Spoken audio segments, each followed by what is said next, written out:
Siapakah Insinyur Solah Atia ini? Mengapa kematian beliau menggemparkan Kairo dengan pemakamannya yang dihadiri lebih dari 500.000 orang? Mari kita simak kisah dari Asosiasi Universitas Islam Mesir ini. Al-Kisah dari kampung kecil bernama Tafahna al-Ashraf, distrik Middle Ghamir, Provinsi Dakohliyah, Mesir, ada 9 orang sarjana miskin lulusan Fakultas Pertanian.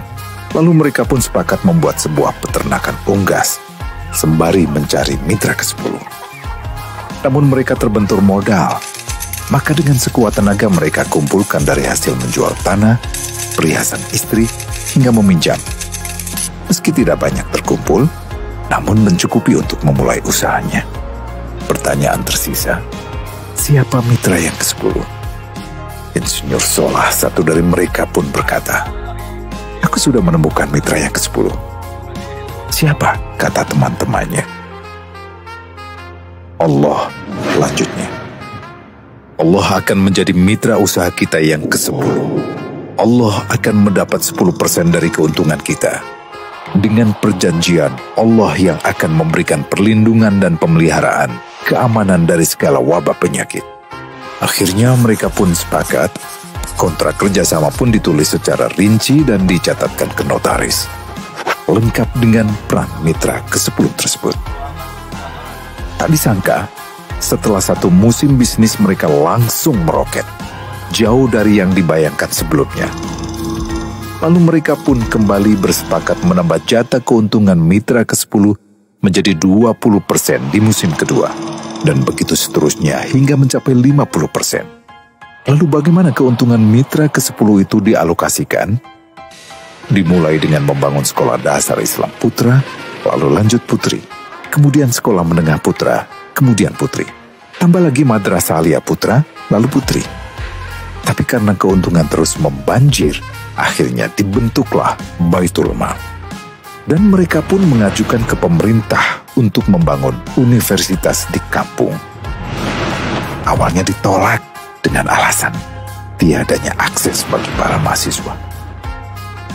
Tak berapa lama mereka pun mengajukan pembangunan universitas lengkap dengan stasiun kereta beserta jalurnya dengan biaya mandiri.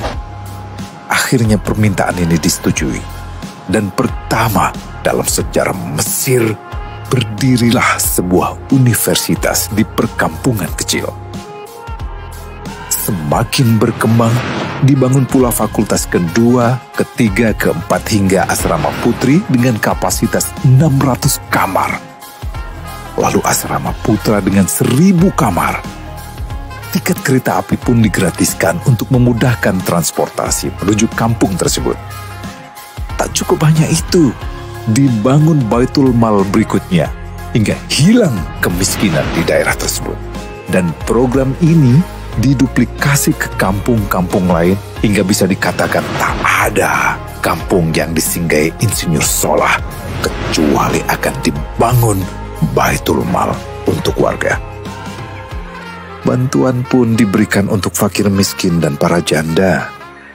Pemuda pengangguran pun dilatih untuk mengelola perkebunan sayur hingga mandiri, bahkan sampai bisa mengekspor ke negara tetangga.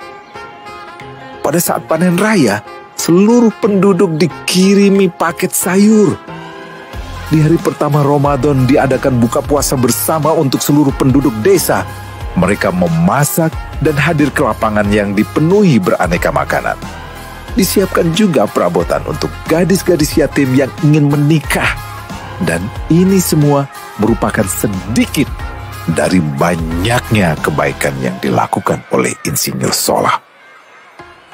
Hingga pada akhirnya disepakatilah keuntungan perusahaan 100% untuk Allah. Insinyur Solah yang awalnya adalah salah satu mitra usaha berubah menjadi karyawan Allah. Dia hanya menerima gaji, namun dia memberikan Tuhannya syarat agar membuatnya hanya butuh kepadanya dan hanya meminta kepadanya. Inilah sosok Insinyur Solah Atia, aktor utama kisah menakjubkan ini. Keikhlasannya membuat ia sama sekali menolak terkenal di media massa. Dan kini, Meski orang yang melibatkan Allah ke dalam bisnisnya ini telah wafat, terbayang seluruh amal jariahnya yang selalu mengalir untuknya. Masya Allah.